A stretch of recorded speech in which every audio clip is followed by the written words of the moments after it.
gave you that adrenaline hit you needed. I just made one last call again, 6:29 p.m.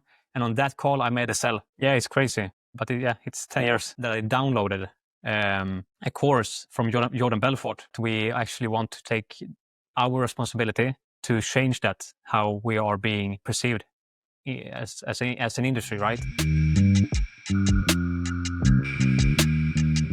Thanks for tuning in to The Humble Venture. This is a podcast where we get to talk to entrepreneurs, high-performing talent, and industry leaders. We get to ask them everything about how they got to where they are, the things they learned along their journey, and what tips and tricks they would like to share with the world from their own niches and perspectives. So we hope you enjoyed this episode. Please give us a like, give us a follow, leave a comment if you enjoy it.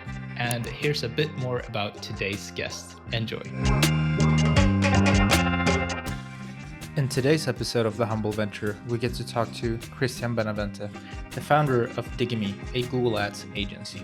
We get to hear about his struggles of starting a business, how sales was for him, and also what does agency look like in the future when it comes to Google Ads? Is there even a future for Google Ads only agencies? And what is the importance of agencies now taking more of a holistic approach? And how do you solve the challenges of integrating AI and finances into your consultation? Hello, Christian. Thank you for joining The Humble Venture. Hi, Damo. Thank you for getting me on this podcast. I'm really looking forward to it. Yeah, me too. We booked this like a month ago, so I'm very excited about this. So I'll just give a quick intro to you, and then maybe you can give out something else I missed. So Christian runs his agency called Digimy. They focus on Google Ads. They are nominated winners of search awards in Europe. They're from Stockholm originally, the agency. Christian is from Gothenburg in Sweden. And now he runs a team that is pretty remote, and he lives a lifestyle that reflects that, where they travel around the world a bit, and the team is here and there. You pretty much nailed it. Yeah, so that's pretty much about the agency. Perfect. So running an agency, I'm not running an agency per se. I'm running something very similar to an agency. I'm running what I believe is the future of agency. I'd love to hear your thoughts on why agency. How come that's the path you chose? Did you have a choice, or was this simply what destiny had for you? Then I had to go back like how I started out with my working career. And after my studies, I actually jumped off my studies. I was aiming for becoming a computer engineer here in Sweden. But after like 1.5 years, I dropped out from the studies and started working as a seller in Gothenburg. This was back in 2012, 2013.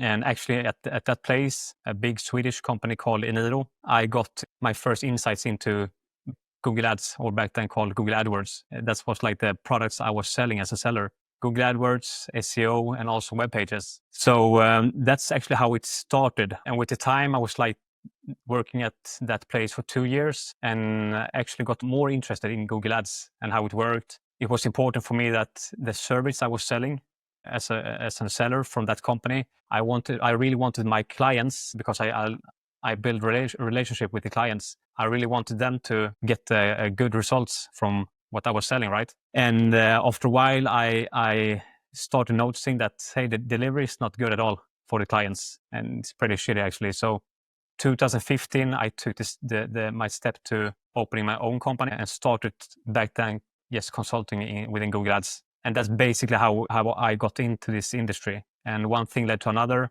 Always curious, to develop my skills. But for many years, I was like a consultant. Just focusing on Google Ads pretty much. Okay, so you've been in the game this is 10 years then? Yeah, it's crazy. But it's 10 years. That's wild. And you started off in sales. I feel like a lot of people that I've met start off in sales. Did you have like a formal education? Did you go to university? Yeah, exactly. I had a formal education, but in terms of selling, I was totally fresh. I actually had one summer before that. I tried out as a seller. This company Telenor. It's a big company in Sweden that are selling like mobile services, but that's more towards the private telecom. That was not really my thing. I was really uncomfortable and dropped off after 3 months. So it's pretty crazy actually that I decided to go back to selling after such a bad experience. a year before. Yeah, was that like when you were at the telecom? Were you face to face? Face to face. So we traveled around Sweden. Yeah, basically stood in every grocery store and approaching people that was coming in. So that was super uncomfortable for me. Yeah, but that's how it was. So that was your sales school. What was the? I remember myself. I also started off selling, but I started off selling on the phone.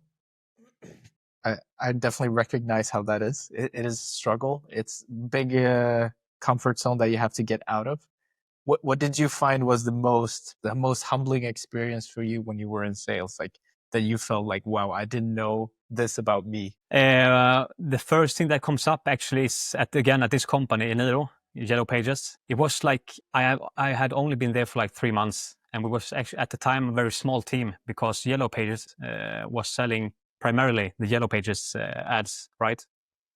And but our team was like a small team of 6-7 people and they were trying to create a new channel within the company that was focusing on digital products, right? Google Ads and the stuff I mentioned. But one thing I especially remember was like after my first 2-3 months, it was going very bad for me in terms of my sales numbers. My boss back then was talking with me like on a daily basis, like, hey, what's going on? You have to show numbers now. So he was putting pressure on you. I was, of course, putting a lot of pressure on myself. But anyhow, I was so decided that I need to like I just need to do it. I can't like give up. But it was a constantly battle in my head. What I'm doing, I'm terrible at this. But at the same time, like I have to do it. If they can do it, I can do it. So it was like a week where it was like, all my colleagues was doing pretty good numbers. I had terrible numbers, and it was a turning point. So it was 1 week we had to like stay for longer hours. So it was, instead of working until 5, we worked until 6:30 p.m. I mean, for 1-2 weeks because the company had some goals.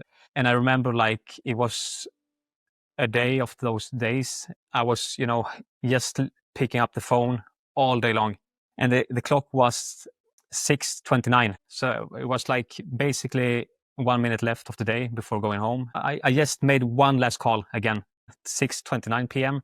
And on that call, I made a sell. And that was like a really important turning point for me because, I mean, if I had not made that call, it's a big chance that I would not have continued on that path. It gave you that adrenaline hit you needed. Holy shit, I made it on.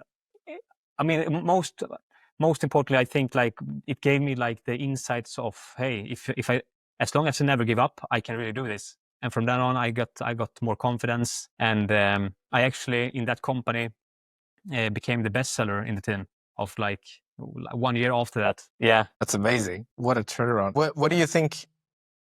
What do you think besides that 1 minute difference between making it or not making it? Was there anything else during that 1 year where you say like, this was the biggest hack for me that made me the bestseller? I started buying books, and really started to dive into like what is selling and putting my mind to exceed and excel in that in that profession. And only a result of that, my will to develop my skills, read more about it, and try and test the things I was reading about in my daily work and seeing improvements. Stuff like the tone of voice or micro pausing when you're talking with the clients, asking a lot of questions instead of being the one that always is talking. All this kind of stuff that is really crucial in selling, because selling is actually about building relationship. I learned very much from I learned everything, I would say, from just being curious and taking in information from other people that has done that path. Okay, so books were one thing. Did you see any, I don't know, any movies? Were you watching any YouTube clips of how to sell? Like, how deep were you studying, so to speak? Because it sounds like you were studying and then you were going into work and you were kind of seeing that as your playing ground of, okay, let's try this thing that I learned yesterday, or let's try that thing. And then it works, it doesn't work. And how many attempts until you say, okay, you know what, this actually works? Like, is it 5 attempts? Is it 100? On your first question, like how deep did I went into the study part and what did I actually do? I mean, like I said, I was reading books and really like reading, you know, to understand, not read, just read it, complete the book. That part was one part of it, but also like I remember that I downloaded a course from Jordan Belfort.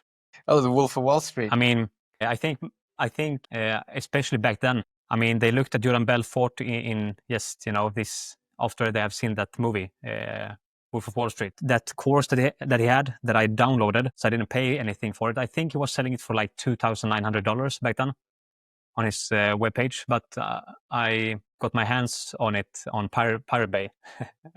But that course was like a really deep dive course, like 10 videos, and each video was like 2 hours long. So I really went into it deep. I don't remember exactly how it was structured, but I just remember like when I started looking into it, I was like, hey, this information is like golden. So you basically, you take the best from Wolf of Wall Street, you leave the worst, hopefully, and you become from one of the worst sellers at the company to the best within a year. And what happens then once you're at the top of the company? Like, what starts happening in your mind? Why do you start seeing other opportunities? Yeah, because I mean, with the time, because I know, of course, selling can often be like, how do you say? In general, selling is looked at as something bad in many cases. I just started noticing, you know, like I'm promising some stuff here with my clients because I had the trust towards the company, you know, that they will deliver what they actually are talking about, because we had zero insights of what's happening after the sell. And then, you know, after 6 months or after 1 year, then I could talk to my client again so they can, you know, renew the contract. But it just got more and more obvious for me that, hey, we are really not delivering for the client, to the clients what they deserve. It was basically only out of that I started thinking about, like, I'm good at building relationships with the client. I really liked it. But I was also, it was important for me that the clients also get what I promised, right? So out of that, I started to just look into Google Ads, how it worked, and just start to get this thought, I can easily do this by myself. The selling part is, of course, it's crucial for any business, right? No matter how good you are at anything, you must have the selling part. So I knew that that part was fine. I just need a phone and I can start dialing clients.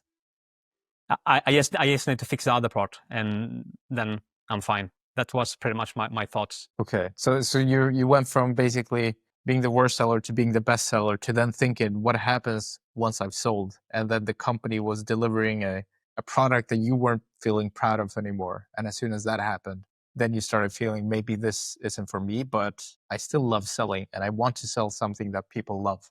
Yeah, exactly. That's pretty much it. And actually, what's pretty interesting is that team that I was talking about in that Yellow Pages company, that they actually, after 2 years, decided to close it down as a result of, like, you know, too many clients was complaining about and was really not satisfied with the delivery and like agreements and stuff. So they closed down. And when they closed down, I was like, hey, I go for it. I opened my first company and just didn't hesitate at all. Amazing. And then you went on to open up your first company. What was that like? Like everything from 2015, I'm thinking, right? That's when you said you opened it up. How easy was it to do the paperwork? Where did you like start looking? Was it Google, or how did you end up actually doing it? Actually, I have some companies that are actually focusing on this. You know, they are doing most of the work for people that want to open the new. I don't think like the paper now.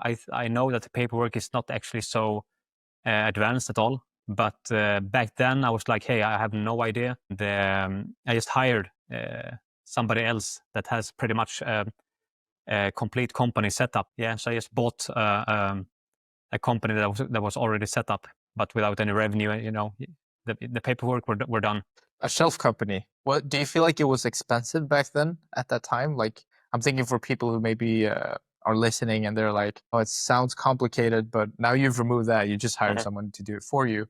But then maybe they say, oh, it's too expensive for me. Like, back then, if I remember correctly, it was like around 8,000 euros. So it's quite a lot in relation to the capital that you put in. You know, back then it was 5,000 euros in capital that you had to put in to open. So in relation to the capital that it's pretty much But I think that industry has changed a lot, of course. And now even in Sweden, the capital is half of that now, 2,500 euros you need to be able to open up a company.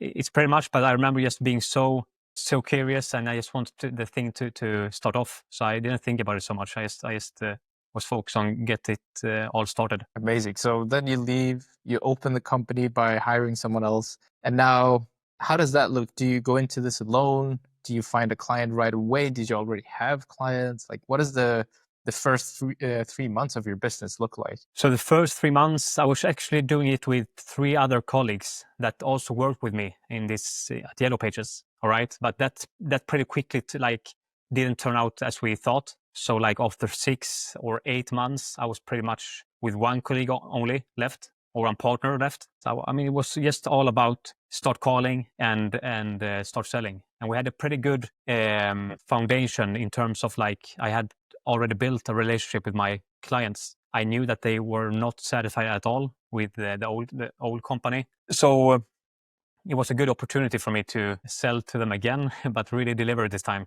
and keep them as clients. And it was really fun and good experience. That's amazing. And do you remember your first paycheck that you made? I remember the first client we signed. It was a small company, cleaning company, actually really small. There was just 2 people in that company. But what's pretty funny is that I remember we didn't have an office back then, of course. So the 4 of us was working in the middle of Gothenburg in the library. Yeah, this was the first weeks. It was not for a long period, but I remember specifically the first sale that we made since we opened the company, and it was over the phone. And I went outside of the library when I was like, "Hey, I'm starting to close our first deal." And I was just outside and pretty excited about it, and yeah, a fun memory of my first order. Yeah. Yeah. That's amazing. So you basically Yeah. closed on the library. That's really cool. That's a good tip as well for everyone who might be listening and wants to start a company. Library, free internet, nice bathrooms, everything. You can work from there quite easily. It Yeah, sounds like. but I would say that it's maybe not the best option if you know that you will be, making calls all day long, because in a library usually you have to be pretty quiet. Yeah. So if you're opening a SaaS company or development, Yeah. I mean, then I would say it's like a perfect option starting off. Yeah. That's a good tip. And amazing. So then you get your first sale. It's a small cleaning company. What happens next? Who's taking care of getting in more clients? Who's taking care of the actual accounts that you're supposed to manage in Google Ads and doing the actual digital marketing? Yeah, so I mean, in the beginning, one of us responsible for building websites, all right? But after 3 months, that guy went off because he didn't deliver at all. All of us just made calls, so all of us was selling pretty much. Delivery part was most of it was me that was doing it. So I was both selling, making calls, and also trying to develop my skills to just deliver. It is tough, but when I think back at it, it was like a really fun experience. It was like maybe not optional to grow a business like that, to do everything, but it was a really, really fun experience. Yeah, but how that developed later on was when we were only 2 people left in the company, me and my other partner.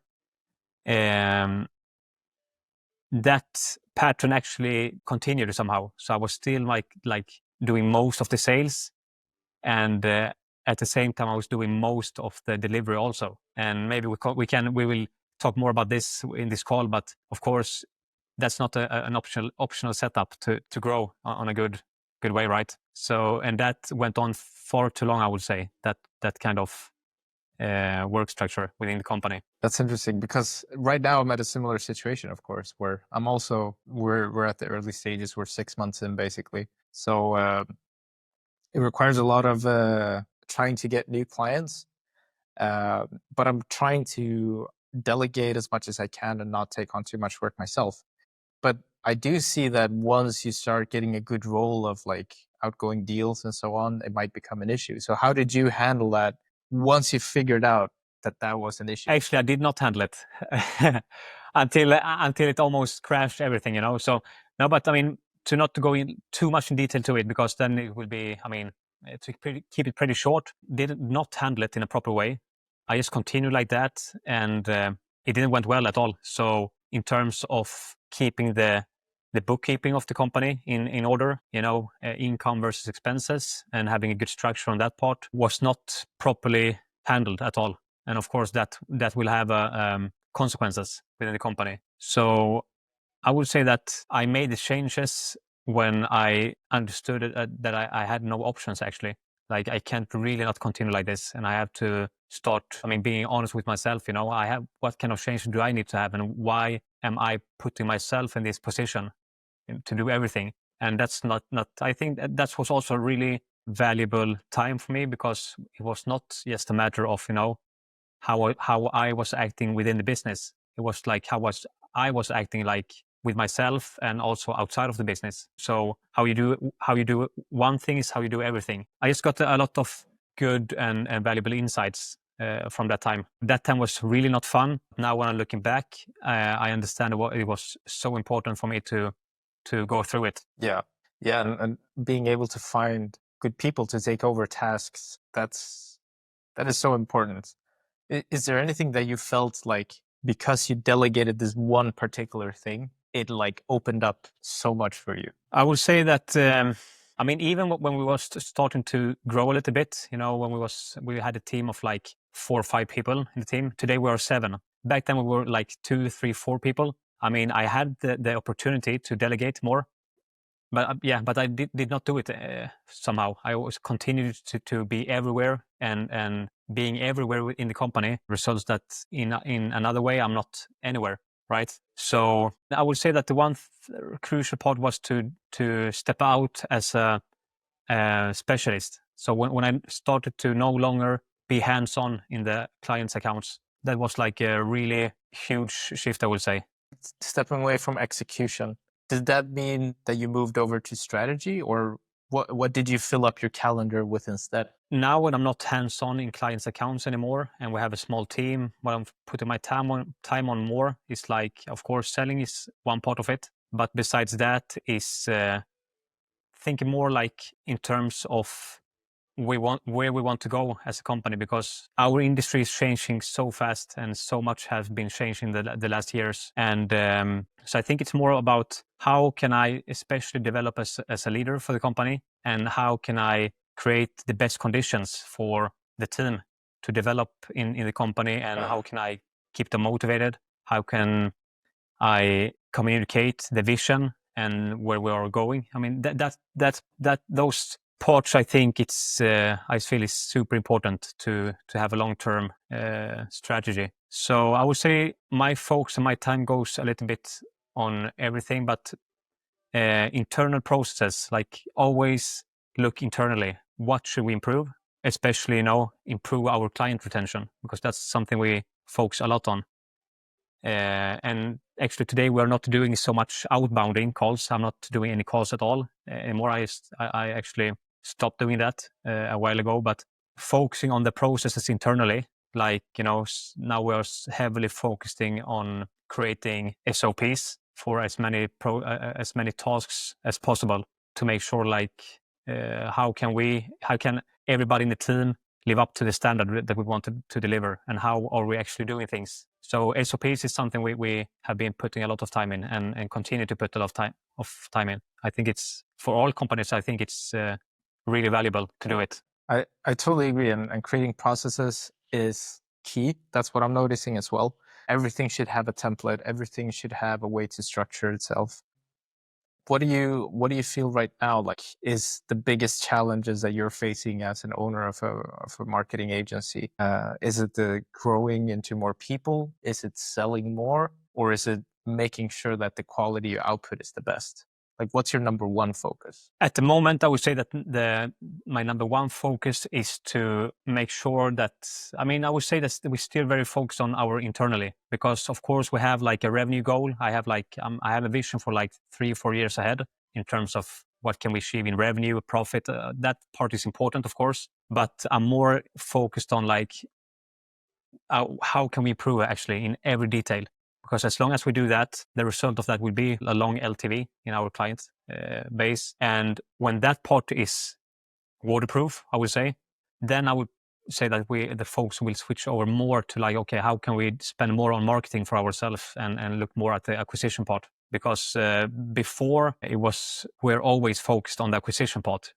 And it is important, of course, to be able to grow, but I think you have to get the foundation right and work on the internal things first. That's like another part we're focusing a lot on now is to actually develop our skills. Even if we work with Google Ads, I think you, Damodar, have also a lot of knowledge about this and how the agency world have changed. But it's pretty crazy how much it has changed actually. So before we were like very operational as an agency, right? And working a lot in the platforms. But now I would say that we are pivoting more, of course, to also being like a financial partner for our clients and really understanding on a deep level because to be able to grow as an e-commerce today and for us to be able to be a really valuable partner, it's impossible to do it without having the right skills and really understanding what is happening in the industry. That's the other focusing I would say that we put a lot of time and focus on. Yeah, so just upskilling the specialists that you have today. And how do you feel, because I agree with you, it is something that's changing, and I think all agencies can feel it, that being inside the actual platform when it comes to Google Ads or when it comes to Meta, feels like we're spending less time doing that. And the people I'm talking to as well are spending less time doing that because there's not as much to do anymore. A lot of it has gotten automated, right? You have the bidding is basically gotten automated. Keywords are almost taking care of themselves in most cases. So beyond the first 3 months of a collaboration with a client, it's hard to find value inside the platform. So how do you look at that with your team, and what do you think is the most important skills that they learn outside of the platform to be able to translate it into opportunity growth? What I think about that is like you said, first of all, I think all agencies notice this. And we have gone, like I said, from working very hands-on in the accounts. And before it was like more focusing on, what's the right account structure. But today I will say that it's way more important. It's actually crucial to understand the financial part before you set the strategy and like how you should like collaborate with the client. Because even ourselves, if I look at how we were working before, and I think too many agencies are still working in that way, is that when you're going into a new collaboration, you are putting KPIs that are too related to the marketing. Marketing KPIs like ROAS and the increase in spend within the platforms. And I think it's the other way around today, that you actually have to start off by looking into the financial part of the business.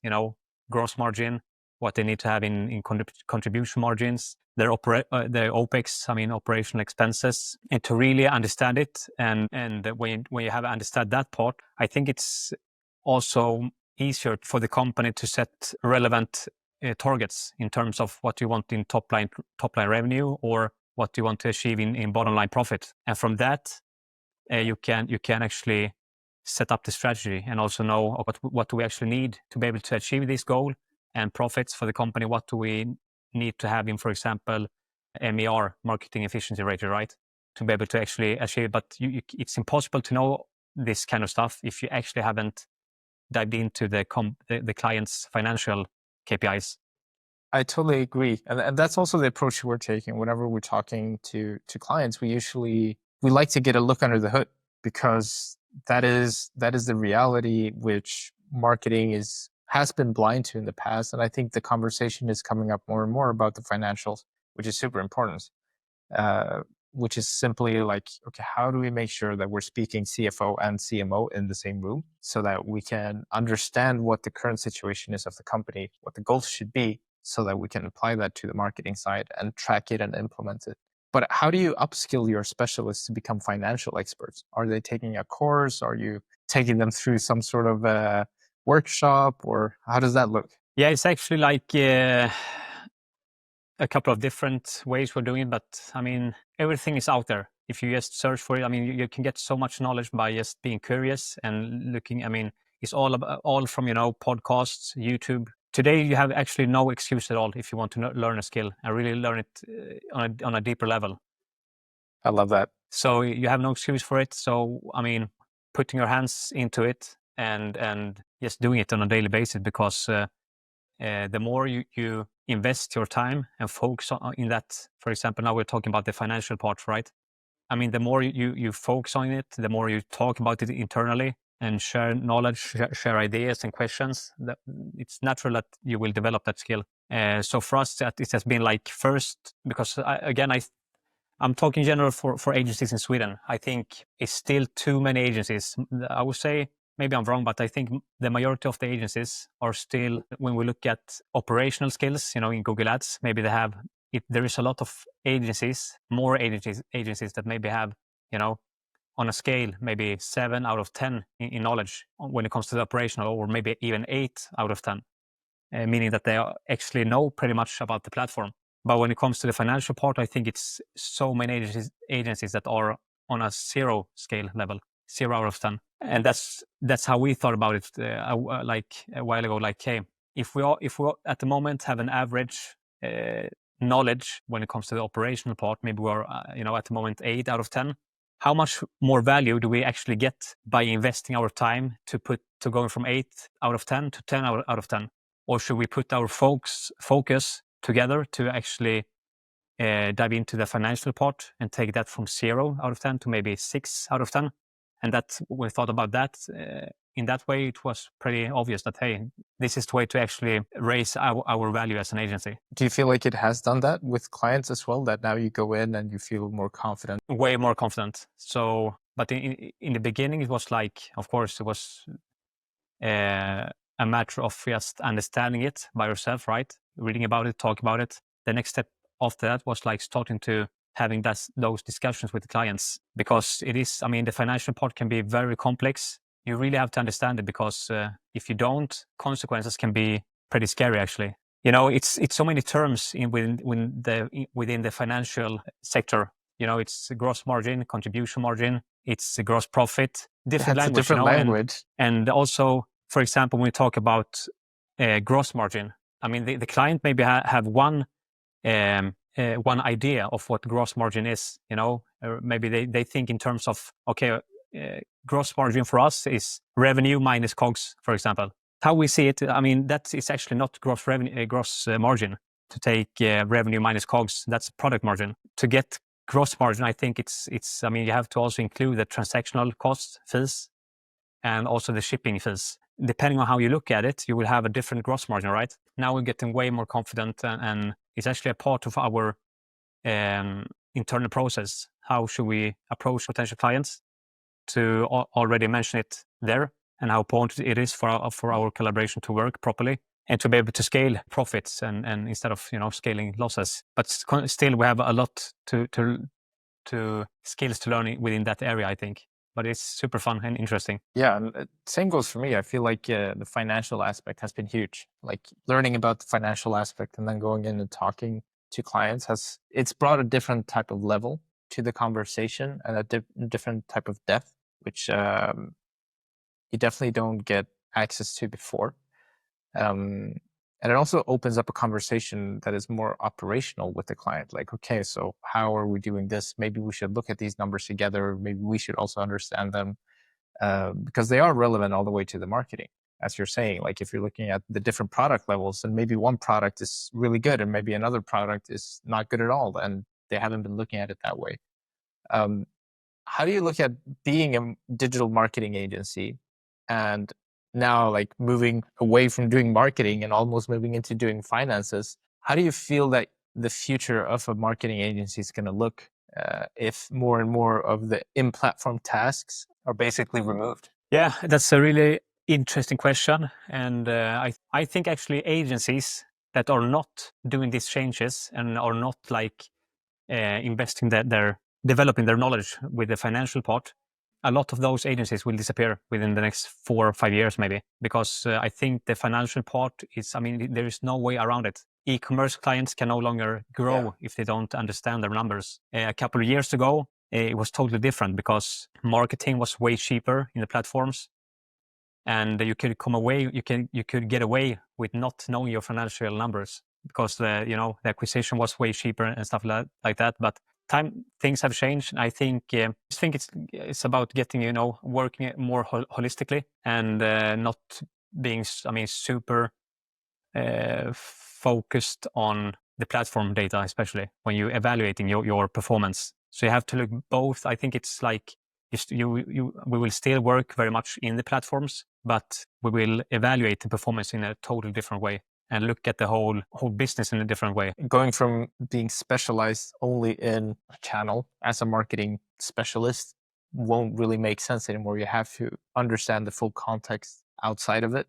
Is that basically how you're feeling? That's exactly how I'm feeling. And also other stuff coming into this, like, financial part is crucial. Then you have, of course, the operational part that is like still there. But on top of that, I think, especially for agencies like us that work mainly with e-commerce clients, we also have to have a third leg, which is like content strategy. Because now it's also obvious for companies and for us that companies are investing too little in branding and in upper funnel activities. And they have been too much money is going to the bottom funnel, which means that it's very difficult to scale profit and scaling if you're investing too much money on bottom existing clients, basically.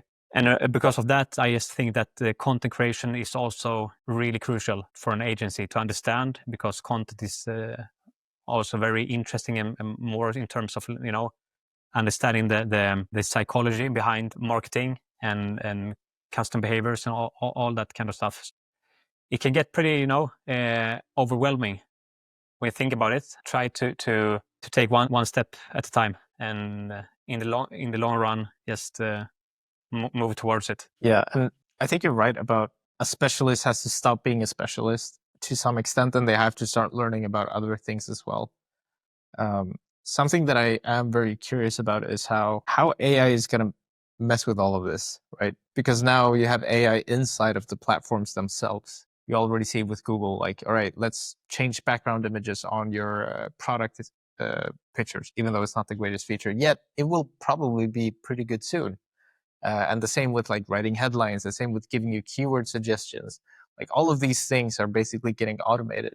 And while I do agree with what you're saying about the finances, I think there's a huge opportunity for agencies to clean up the part that gets automated to these platforms, which is how do they get the information of what headline to write, what keyword to suggest, what image to fix. As far as I understand, it's all based on the existing content. And like you're saying, content creation is key. So the way I see it is, I don't even think of it as SEO anymore. I almost think of it as like brand experience optimization and like brand content optimization, where I think agencies here might have a really good chance, because no one's really trying to fix, the way I see it, fix companies' websites and their product feeds and everything, like the robots TXT files, which contains all the sitemaps and the product descriptions and the category descriptions and the like all of these things, which the AI machine is starting to use inside Google Ads, for example. And I'm sure we'll see it on all the other platforms too.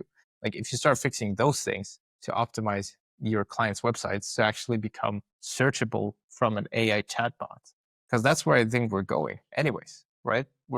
How much are you using Google versus ChatGPT? Yeah, exactly. But looking just at myself, I'm preferring actually now using ChatGPT when I'm doing research, and I'm already seeing like ChatGPT when I'm researching about a topic or a service. Maybe ChatGPT is already like giving me recommendations. You can contact these companies here. So I think that part that's also like you're right. I think it's also huge opportunities, and I think companies are, of course, very behind on that part still.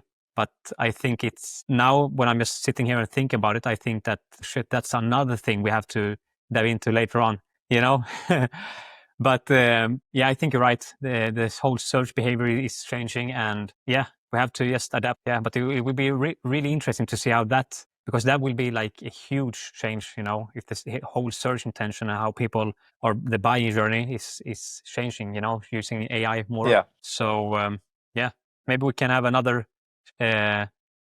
episode 3 years from now or a couple of years ahead and talk more about that. Yeah. No, I'm also curious about, because I hinted at it now, which is I think Google search. I don't think Google as a company is going to go away. They have Gemini, and I think they're in a very interesting position. Let's put it that way. Like they're shipping out, I think it's something like 80% of all the world's phones using their operating system, right? Android. And they're being shipped with Gemini. That's how I see it, right? Because it comes pre-installed, and many of the phones now have, like, you see the Samsung with the circle to search and whatnot. Like, there's so many of these features that are using Gemini learning models. So I don't think Google as a company is in a danger zone, but I do see Google search as a tool of humanity is starting to decline, I think, pretty fast. And I think video search is going to become huge. I think people searching for video content and not text content as an answer is going to become the next big thing, or probably already is. I think TikTok is really big on this. I think YouTube is the next one to hit it.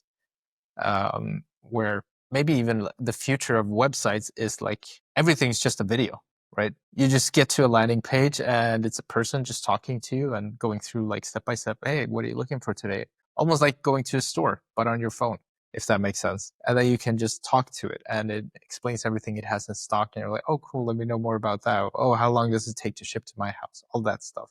That's kind of how I'm seeing the evolution of this whole thing going. That's actually also a really interesting take on it, because I mean, when I actually do very little search now on Google search.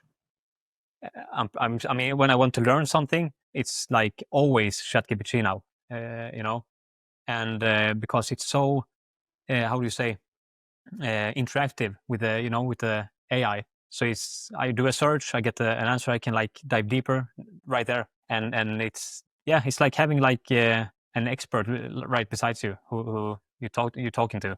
I agree with you, Damo, that I think, and that this changes is the change that you was talking about. The behavior is going very fast. I think, the younger generation.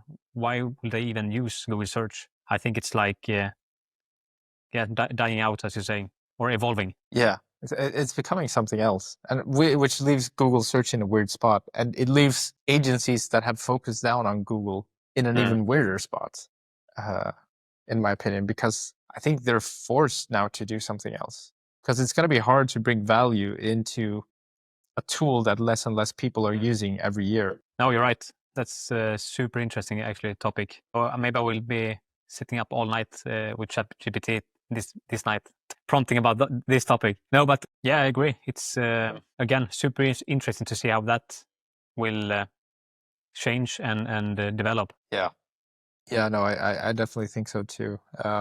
And I think search will never die. It will evolve into something else somewhere else. Yeah, and again, like we talked about before, I mean, that's why it's also super important to like broaden your knowledge and understand, because things are changing. We will not be working in like operational. That thing has already changed a lot.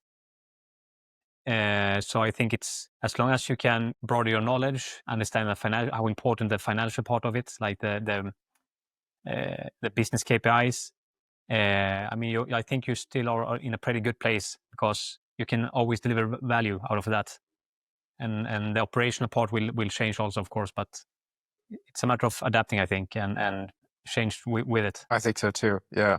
Also, another thing maybe is that I think that the agency industry, the reputation, or how companies look at agencies has been more in a negative way, right? Again, it's totally understandable, because agencies has for a very long time over promising and under delivering. Because this is something we also talk about a lot internally, that we actually want to take our responsibility to change that, how we are being perceived as an industry, right? Yeah, I think it is a lot of interesting things to talk about in that area also. No, I think you're right. I think that also the way agencies operate today, I don't think that makes sense for the future to some extent. I think the whole structure of how agencies are built has to change quite soon. because of the things that we're mentioning. Like before, there was a continuous value every month just by doing account work. Now there isn't. So then how does that reflect on an agency when your value inside the platform service is limited to maybe the first few months, and then you fix the structure, and then what do you do next? So I think that value exchange is that's a very interesting topic. Very limited as an agency today. If you only, I mean, if that's all you can do, actually, go in and do the operations and like, now what? I mean, you're very limited as an agency, I think. But at the same time, I think it's like most of the agencies, most of the e-commerce clients, I mean, they're still in that position, right? That's also why I think the trust towards agencies is so low, because when we talk with clients, potential clients, most of them have been having at least 2 or 3 collaborations with other agencies. Even the client is expecting that the other agencies did some stuff within the account for a couple of months, and then nothing happened. Both the client and the agencies are stuck in that position, because even the client has to understand that it's not all about what my agency and partner is doing within the platform. It's like looking more holistically and looking outside of that. Let's save the topic of how to build agency teams for our next episode together. I think that's going to be cool. And also, I'd love to come back in a few years and listen to this.